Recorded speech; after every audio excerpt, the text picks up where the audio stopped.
ಇದನ್ನು ಪ್ರದೀಪ್ HBMCR ಅನ್ನೋರು ಕೇಳಿದ್ದಾರೆ. ಅಂದರೆ ಇದರ ಹಿನ್ನೆಲೆ ಸರ್ ಅದನ್ನು ಹೇಳ್ತಾರೆ. ಪ್ರಶ್ನೆ ನಾನು ಹೇಳ್ತೀನಿ. ದುರ್ಯೋಧನ ಕಲಿ ಪುರುಷನಾದರೆ ಕಲಿಯುಗ ಮುಗಿಯುವ ಸಮಯದಲ್ಲಿ ಆತನೇ ಕಲ್ಕಿಯಾಗಿ ಬರಬಹುದಲ್ವಾ? ಒಂದು ವೇಳೆ ಪುನರ್ಜನ್ಮ ಸತ್ಯವೇ ಆದರೆ ಮತ್ತು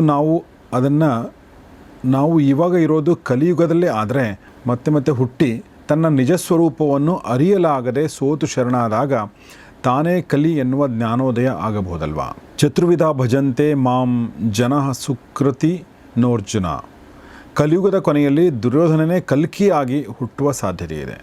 ಕಲಿಯುಗದ ನಂತರ ದ್ವಾಪರ, ನಂತರ ತ್ರೇತ, ಹಾಗೆ ಸತ್ಯಯುಗಗಳು ಕಾಲಚಕ್ರದಲ್ಲಿ ಸುತ್ತಿದಂತೆಲ್ಲ ಮಾನವನ ಬುದ್ಧಿಮತ್ತೆ ಹೆಚ್ಚಾಗುತ್ತಾ ಹೋಗುತ್ತದೆ.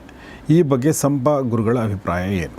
ದುರ್ಯೋಧನ ಕಲಿಪುರುಷನ ಅಂಶ ಅನ್ನುವ ಉಲ್ಲೇಖ ಮಹಾಭಾರತದಲ್ಲಿದೆ.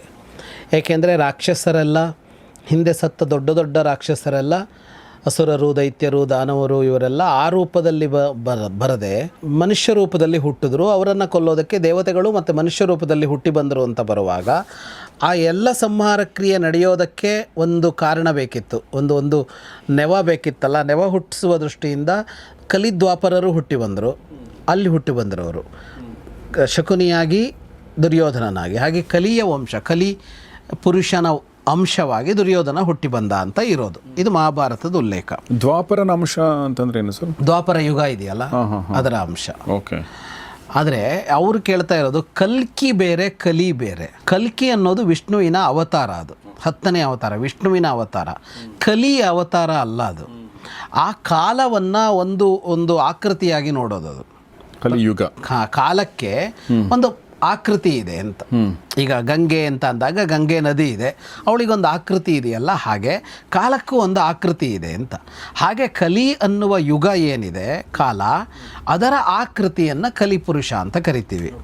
ಕಲ್ಕಿ ಬೇರೆ, ಕಲ್ಕಿ ಒಂದೇ ಅಲ್ಲ. ಅದು ಕಲ್ಕಿ ಅವತಾರ, ಅದು ವಿಷ್ಣುವಿನ ಅವತಾರ ಕಲಿಯುಗದ ಕೊನೆಯ ಭಾಗದಲ್ಲಿ ಆಗತ್ತೆ ಅಂತ ಪುರಾಣಗಳು ಹೇಳುತ್ತವೆ. ಹಾಗಾಗಿ ದುರ್ಯೋಧನ ಕಲ್ಕಿ ಆಗುವ ವಿಷಯ ಇಲ್ಲ. ದುರ್ಯೋಧನ ಮತ್ತೇನು ಆಗುವ ವಿಷಯವೂ ಇಲ್ಲ. ಅಂದರೆ ಯಾವುದಾದ್ರೂ ದೇವತೆ ತನ್ನ ಅಂಶದಿಂದ ಹುಟ್ಟಿ ಬಂದರೆ ಅದರಿಂದ ಮತ್ತೇನು ಆ ಥರ ಆಗೋದು ಅಂತ ಇರಲ್ಲ ಅಂತ. ಅವನು ಕಲಿಯ ಅಂಶದಿಂದ ಹುಟ್ಟು ಬಂದಿದ್ದಾನೆ, ಅವನೇ ಕಲಿಯಲ್ಲ. ಕರ್ಣ ಸೂರ್ಯನ ಅಂಶದಿಂದ ಹುಟ್ಟು ಬಂದಿದ್ದಾನೆ ಅಂದರೆ ಕರ್ಣನೇ ಸೂರ್ಯ ಅಲ್ಲ. ಹಾಗೆ ಇಲ್ಲಿ ಕಲಿಯ ಒಂದು ಅಂಶ ಅಷ್ಟೇ ದುರ್ಯೋಧನ, ಕಲ್ಕಿ ಬೇರೆ. ಹಾಗಾಗಿ ಕಲ್ಕಿಯಾಗಿ ದುರ್ಯೋಧನ ಆಗೋದಕ್ಕೆ ಸಾಧ್ಯವೇ ಇಲ್ಲ. ಅದು ಕೃಷ್ಣ ಕಲ್ಕಿ ಆಗಬೇಕು. ಕೃಷ್ಣನೇ ಕಲ್ಕಿ ಅಂದರೆ ವಿಷ್ಣು.